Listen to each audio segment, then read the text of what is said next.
अब हम कुछ मज़ीद ऑपरेटर्स को देखते हैं।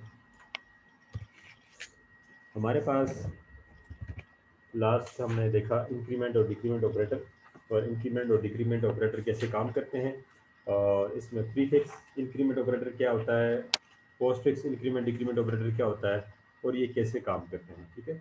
नेक्स्ट अभी हमने जो देखने हैं वो हमारे पास है रिलेशनल ऑपरेटर। ठीक है। रिलेशनल ऑपरेटर, रिलेशनल ऑपरेटर काम कैसे करते हैं।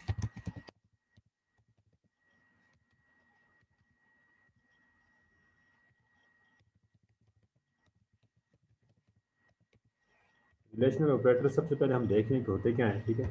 मैं इन सबको मल्टी लाइन कमेंट्स के साथ एक ही दफ़ा बता देता हूँ। Less than, greater than, less than or equal to, greater than or equal to, और हमारे पास नॉट इक्वल टू और इक्वल टू। ठीक है। ये हमारे पास डिफरेंट ऑपरेटर्स हैं। मैं इनकी एग्जांपल्स भी लिख लेता हूँ इसके साथ। ठीक है। हमारे पास लेस देन, ठीक है, ये एक बात याद रखें कि रिलेशनल ऑपरेटर जो होते हैं हमारे पास, ये ऑलवेज जो इसका रिजल्ट होता है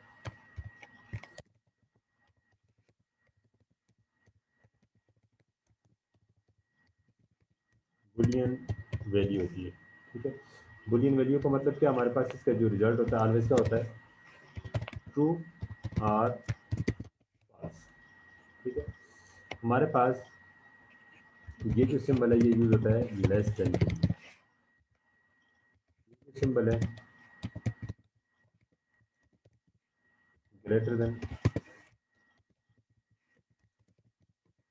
लेस देन और इक्वल टू,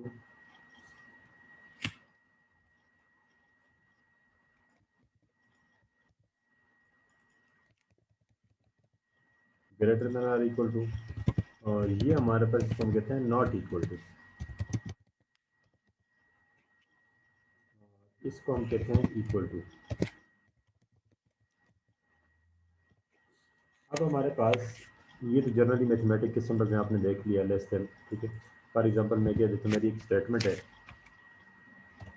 एग्जांपल में तो लिख लेता हूँ 4 इज लेस देन 6। ठीक है। तो इसका रिजल्ट जो मुझे मिलेगा वो क्या मिलेगा, मैं रिजल्ट को इस तरह से लिख लेता हूँ, मेरे पास जो इसका रिजल्ट आएगा 2 आएगा। ठीक है। अब अगर इसी स्टेटमेंट को मैं नेक्स्ट इसमें लिख लूँ, ठीक है, 4 इज ग्रेटर देन 6, तो मेरे पास इसका रिजल्ट क्या आएगा, फॉल्स। अब ये स्टेटमेंट है मेरे पास। ठीक है। तो मैं सेम इधर लिख देता हूँ 4 इज लेस देन और इक्वल टू। ठीक है। 4 जो है वो छोटा है या बड़ा है 6 से, तो ये मेरे पास ट्रू स्टेटमेंट है कि छोटा है।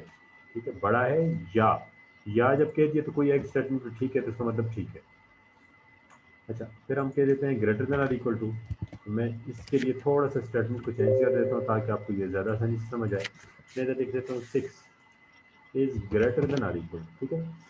6 से बड़ा है नहीं, 6 के बराबर है यस। ठीक है। तो कोई इस एक स्टेटमेंट में ठीक होगी तो ये ट्रू रिजल्ट आपको देगा। ठीक है। अब नॉट इक्वल टू पे आ जाते हैं। ठीक है। नॉट इक्वल टू हमारे पास कैसे काम कर रहा है, नॉट इक्वल टू हमारे पास ऐसे काम करता है कि मैं लिख लेता हूँ 3 इज नॉट इक्वल टू 6। ठीक है। मैं ये कह रहा हूँ कि 3 जो है वो 6 के बराबर नहीं है, या तो ये बात ट्रू होगी या ये फॉल्स होगी। तो ये बात जो है ये ट्रू है। ठीक है। ये बात दुरुस्त है कि 3 6 के बराबर नहीं है। नेक्स्ट अगर मैं देख लूँ, ठीक है, अब दो स्टेटमेंट्स हैं, एक लेफ्ट पे, दो ऑपरेटर्स हैं, एक लेफ्ट पे एक राइट पे, और दरमियान में जो मेरे पास इक्वल टू है, ये हमारे पास असाइनमेंट इक्वल नहीं है कि वैल्यू हम, ये ऐसा नहीं कि हम इसकी वैल्यू इसको दे रहे हैं। ठीक है। जिस तरह हम लिख लेते थे x इज इक्वल टू 6 हम लिख लेते थे ना, इसका मतलब ये होता था कि ये 6 जो है ये x में चला जाए। ठीक है। जबकि इस केस में हमारे पास क्या है, हमारे पास दो वैल्यूज हैं जिनके दरमियान में डबल इक्वल है, तो इसका मतलब क्या, दोनों इक्वल्स को हम कंपेयर कर रहे हैं। ठीक है। अगर कंपेयर कर रहे हैं तो हमारे पास सवाल किया जा रहा है कि क्या 3 इक्वल है 6 के, नहीं, ये स्टेटमेंट फॉल्स है। ठीक है। तो याद रखें हमारे पास जो रिलेशनल ऑपरेटर्स होते हैं हमारे पास वो ये हैं less than, greater than, less than or equal to, greater than or equal to, not equal to और डबल इक्वल टू। ऑलवेज जो उनका रिजल्ट होता है वो हमारे पास ट्रू या फॉल्स होता है। ठीक है, स्टेटमेंट का जो रिजल्ट आएगा वो या तो ट्रू होगा या फॉल्स होगा। और इस चीज़ को हम ऑलरेडी देख भी चुके हैं। ठीक है, जब हमने इफ़ की स्टेटमेंट पढ़ी थी तो इफ़ की स्टेटमेंट में हमने इसको किस तरह से यूज़ किया था। मैं ज़रा एक वेरिएबल बना देता हूँ, int A is equal to 5। अब मैं इफ़ कंडीशन लगा देता हूँ, if A is less than 3। अगर ए 3 से लेस है तो ये वाला ऑपरेशन परफॉर्म होना चाहिए। ठीक है, अगर नहीं है तो ये वाला ऑपरेशन परफॉर्म होना चाहिए। ठीक है, मैं इधर लिख लेता हूँ सी आउट।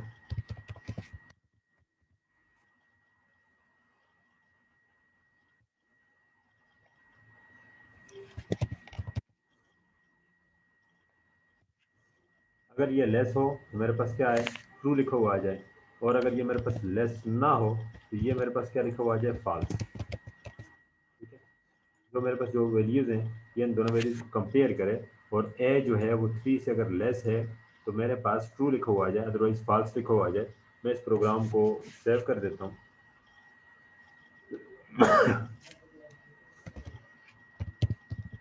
कंपाइल कर देता हूँ और एग्जीक्यूट कर देता हूँ। ठीक है, तो आप अगर गौर फरमाएं तो मेरे पास इसका रिजल्ट क्या आ रहा है, फॉल्स। ठीक है, हमारे पास जो रिलेशनल ऑपरेटर का रिजल्ट था ये तो मैंने ट्रू फॉल्स लिखा, असल में ये रिजल्ट जो है ये हमारे पास इफ कंडीशन के इनसाइड यहाँ पर ये ट्रू देता है या फॉल्स देता है। अगर ये ट्रू दे तो मेरे पास ये इस ब्लॉक में आता है, अगर ये फॉल्स देता है तो ये इस ब्लॉक में एग्जीक्यूट होकर आ जाता है। ठीक है, तो ये हमारे पास रिलेशनल ऑपरेटर्स हैं जिसमें हमने ये देखना है कि हमारे पास इसका जो रिज़ल्ट है वो रिज़ल्ट क्या आएगा।